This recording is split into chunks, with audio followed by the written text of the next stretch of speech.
Krishna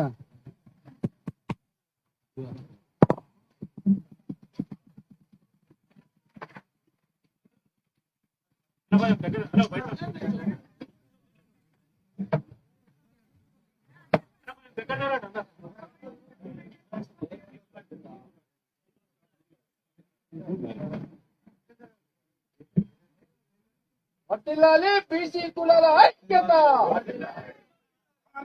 BC కులాల ఐక్యత, బీసీల రాజ్యాధికారాన్ని, బీసీ బీసీల ఆశాజ్యోతి టైగర్ ఆర్ కృష్ణన్న గారి నాయకత్వం.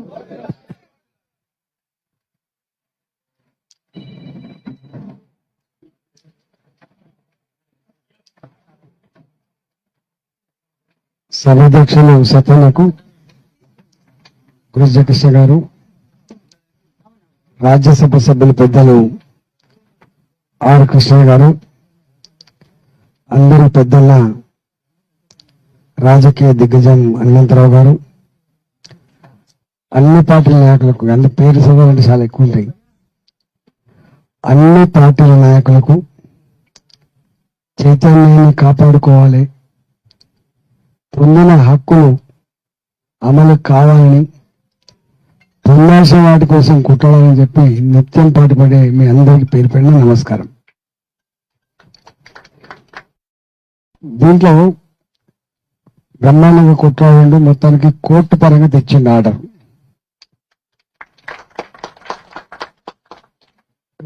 విషయం మాట్లాడుకుంటే ఎన్ని సమస్యలు చెప్పుకున్నా, ఎన్ని గంటలు మాట్లాడినా ఒడవదు. కానీ ఇక్కడంతా పార్టీల పరంగా వచ్చింది కాబట్టి ఎవరి అభిప్రాయం వాళ్ళు 2 నిమిషాలు 5 నిమిషాలు చెప్పాలి కాబట్టి నేను నా అభిప్రాయం కూడా చెప్పేదామని వచ్చిన. యాక్చువల్గా తర్వాత తండ్రి పేరు ఎంత సత్యమో ఈ 3 పేర్లు అవి కూడా అంత సత్యం. అంటే ఇది సిగ్గుపడేది కూడా ఏం లేదు. అంటే ఆనాడు బాబాసాహెబ్ అంబేద్కర్ గారు కులాలు లేని, అంతరాలు లేని సమసమాజం వస్తుందని చెప్పి కళ్ళు అన్నమాట వాస్తవం కావచ్చు. ఇక్కడ సకల సమస్యలకు ఆనాటి వలసవాదులే కారణం అని చెప్పి భావించి ఉండొచ్చు. పవన్ గారు కళ్ళు కన్నారు. ఎందుకంటే ప్రపంచంలో ఎక్కడ ఉన్నటువంటి గొప్ప లిఖిత పూర్వకమైనటువంటి రాజ్యాంగం అందించిన మహానాయకుడు కాబట్టి ఈ దేశాలు ఇవన్నీ పోతాయని అనుకున్నారు. కానీ 77 సంవత్సరాల తర్వాత అనేక రాష్ట్రాలలో మనం చూస్తున్నాం, అనేక కులాలు మమ్మల్ని బీసీలో కలపండి, మమ్మల్ని ఎస్టీలుగా గుర్తించండి, మమ్మల్ని ఎస్సీలో గుర్తించమని చెప్పారు. మేము ఎస్సీలను అభివృద్ధి చెందడం, మేము ఓపెన్లోకి వస్తాం, మేము బీసీలో అభివృద్ధి చెందిన ఓపెన్లోకి వస్తామని కంటే కూడా కులాలు కనుమరుగు కాలే, అంతరాలు తగ్గలే, తగ్గకపోగా రిచ్ అండ్ పూర్ మధ్య గ్యాప్ ఇంకింత పెరుగుతుందన్నమాట వాస్తవం. కులాలు, అనేక కులాలు కిందికి వస్తున్నమాట కూడా వాస్తవం. ఎస్సీలకి కొన్ని, ఎస్టీలకు కొన్ని, బీసీలకు కొన్ని.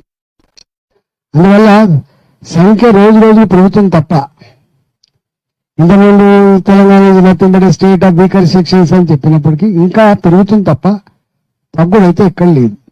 ఎవరి కింది జాతుల జనాభా పెరుగుతుంది తప్ప తగ్గుడైతే లేదు నాకు తెలిసి. ఇప్పుడు మేము ఈ మధ్య కాలంలో దృష్టి పెడుతున్నాము.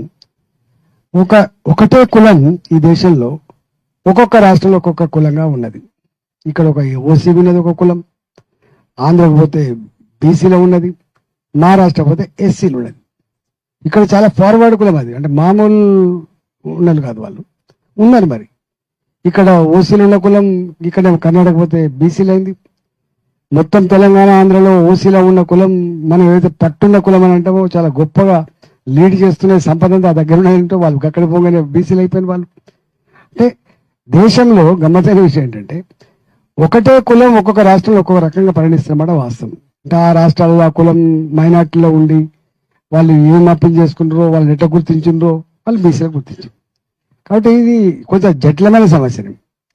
దీని మీద అనేక రకాల చర్చోపచర్చలు మళ్ళీ జరుగుతుంది తప్ప, మళ్ళీ మేధమైన జరుగుతుంది తప్ప దీని మీద ఒక క్లారిటీ మనం ఇవ్వాల్సిన అక్కడైతే ఉన్నది. తప్పకుండా మనమే ఇవ్వాలి. ఏ ప్రభుత్వాలు, నాకు తెలిసి ఏ ప్రభుత్వాలు కూడా దీని మీద క్లారిటీ ఇచ్చేటువంటి ఆస్కారం లేదు, మీకు తెలుసు. వాళ్ళు ఎంత మేరకు ఏంటంటే ఈ ఓట్ల కోసం ఇస్తారు తప్ప, ఆ పూటకు మళ్ళా తృప్తిపరచడానికి చేస్తారు తప్ప ఎలక్షన్ ఓరియంటెడ్, పవర్ ఓరియంటెడ్ దాంట్లో ఉంటే తప్ప ఈ ఇవి నిజంగానే ఈ జాతరకి జరిగింది, దీన్ని రెక్టిఫై చేయాలనే కాన్సెప్ట్ ఉన్న వాళ్ళు కాదు, మీకు తెలుసు. ఇంతేందుకు నేను కేసీఆర్ గారిని అంటే టీఆర్ఎస్ పార్టీ కూడా ఉండొచ్చు నాకు తెలియదు, కానీ వాళ్ళు అన్నారు ఎట్లా మాట్లాడి తెలంగాణ ఉద్యమంలో మా రాష్ట్రం వీకర్ సెక్షన్ స్టేట్ అది ఇదని చెప్పిండు. వారి ఆధ్వర్యంలో కదా పోయింది. వారి ఆధ్వర్యంలో పోతే కనీసం వాళ్ళ ఉన్నదాన్ని కూడా తెచ్చేయలేకపోయింది. ఉన్నదాన్ని, లేని దాన్ని పక్క పెట్టు, ఉన్నదాన్ని కూడా తెచ్చేయలేనటువంటి నిస్సాయతలో ఉండే మనం చూసినాం. అందువల్ల ఎక్కడో కాడ తప్పకుండా ఇప్పుడు సత్యానందోడు 2018 నుంచి కాన్స్టాంట్ గా నిర్విరామంగా కొట్లాడితే తప్ప హైకోర్టు ఇచ్చింది. తప్పకుండా మీరు చేస్తే what is wrong in it. నాకు తెలిసి సార్ దేశవ్యాప్తంగా ఏమైద్దో అది ఆ మేధావులకు వదిలిపెడదాం, పెద్దలకు వదిలిపెడదాం, కానీ రాష్ట్రంలో మాత్రం తప్పకుండా జరగాల్సిన అయితే ఉండదు. ఈ రాష్ట్రం తెలంగాణకి ఇది, ఈ ఆంధ్రప్రదేశ్కి ఇది, ఈ కర్ణాటకకి ఇది, మా దగ్గర ఉన్న కులాలకి ఇవి, మా దగ్గర జనాభాకి ఇంత, దాంట్లో ఎస్సీల జనాభా ఇంత, బీసీల జనాభా ఇంత, తప్పకుండా ఇండికేట్ చేయాల్సిన చక్కెర, డిమార్కెట్ చేయాల్సిన చక్కెర అయితే తప్పకుండా ఉన్నది. దీంట్లో వాస్తవంగా చెప్పాలంటే ఇవాళ ఈ ఎల్పిజి సిస్టంలో, ఈ లిబరలైజేషన్ గ్లోబలైజేషన్ సిస్టంలో, ఈ ప్రైవేటైజ్ సిస్టంలో ప్రభుత్వపరమైనటువంటి అన్ని ఎగిరిపోయినాయి. వాస్తవాలు చెప్పాలంటే నీకు నేను ఆర్థిక మంత్రి చేసేవాడు చెప్తున్నాను, 2% కూడా ఉండదు. ప్రభుత్వపరమైన ఎంప్లాయ్మెంట్ జనరేషన్ కూడా ఉండదు. మొత్తం అంతా ప్రైవేట్ జనరేషన్ అయింది. ఇవాళ ఒకనాడు మన విశ్వవిద్యాలయాన్ని ప్రైవేటు డీమ్డ్ విశ్వవిద్యాలయాలు కావచ్చు, ప్రైవేట్ విశ్వవిద్యాలయంలో మీరు ఒకసారి చెప్పండి. ఆనాడు ఏ ఇంజనీరింగ్ కాలేజ్ వస్తే విద్య అమ్ముకుంటారా, విద్య మెరిట్ చంపుతారా అని చెప్పి మాట్లాడినా, మీకు ఐడియా ఉండాలి. ఈవెన్ బీసీల రిజర్వేషన్ వచ్చినప్పుడు కూడా అయ్యో మెరిట్ చంపుతారా అని చెప్పి మాట్లాడు. ఇవాళ ఇంజనీరింగ్ కాలేజ్ వచ్చిన తర్వాత బాధ్యత కొనుక్కుంటే వచ్చింది. డబ్బులున్న విశ్వవిద్యాలయాలు వేరే అయిపోయినాయి, డబ్బులు లేని విశ్వవిద్యాలయాలు వేరే అయిపోయినాయి, డబ్బులున్న స్కూల్ వేరే అయిపోయినాయి, డబ్బులు లేని స్కూల్ వేరే అయిపోయినాయి.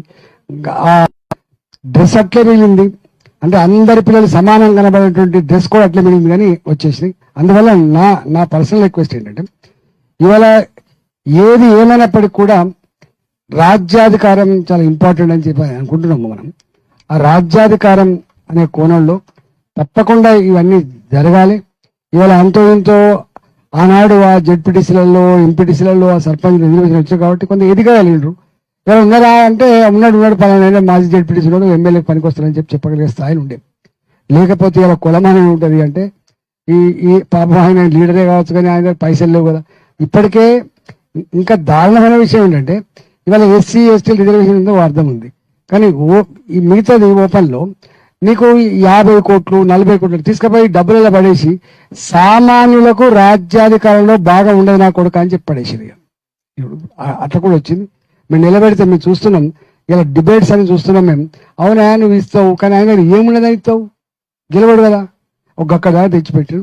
కాబట్టి డెఫినెట్గా ఇవాళ స్థానిక సంస్థలలో ఆ శాతం రిజర్వేషన్ కాపాడుకోవాలి. కాపాడుకుంటేనే పై దాకా వచ్చేటువంటి ఆస్కారం ఉంది, ఒక మెట్టు లాగా ఉండే ఆస్కారం ఉంది. నెంబర్ 1.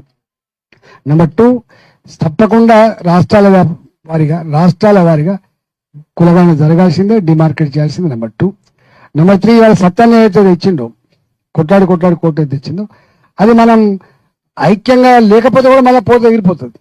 ఎప్పుడు కూడా కోర్టులు దేని మీద పడతాయి, ఇది చాలా సీరియస్ ఉన్నది, సెంటిమెంట్ ఉన్నది, ఏమైనా అయితే కినిమి అయితే గయ్యి లేస్తారనేటువంటిది వాళ్ళు ఐక్యంగా ముందుకు పోతారని అంటేనే భయపడతారు తప్ప లేకపోతే లేదు. కాబట్టి డెఫినెట్ గా సత్తాన్ని తెచ్చిన దానికి కాపాడుకోవడం కోసం అందరు ఐక్యంగా ఉండాలని చెప్పి నేను విజ్ఞప్తి చేస్తున్నా.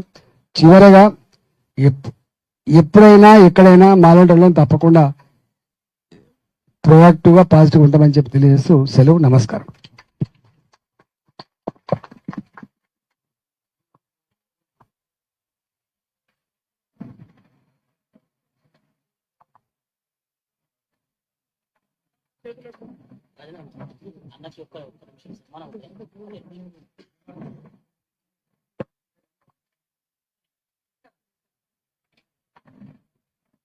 వరకు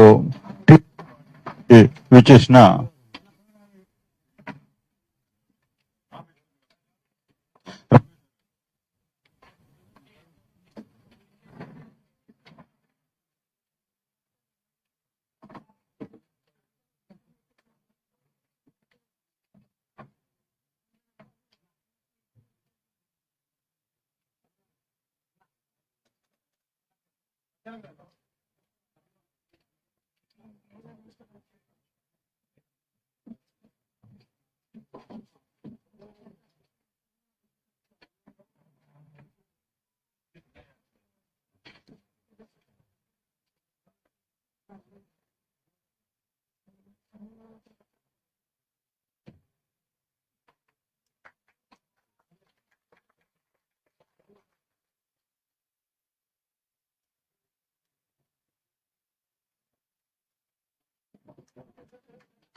బీసీ కులాల ఐక్యత,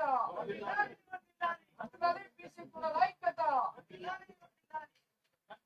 స్థానిక సంస్థ రిజర్వేషన్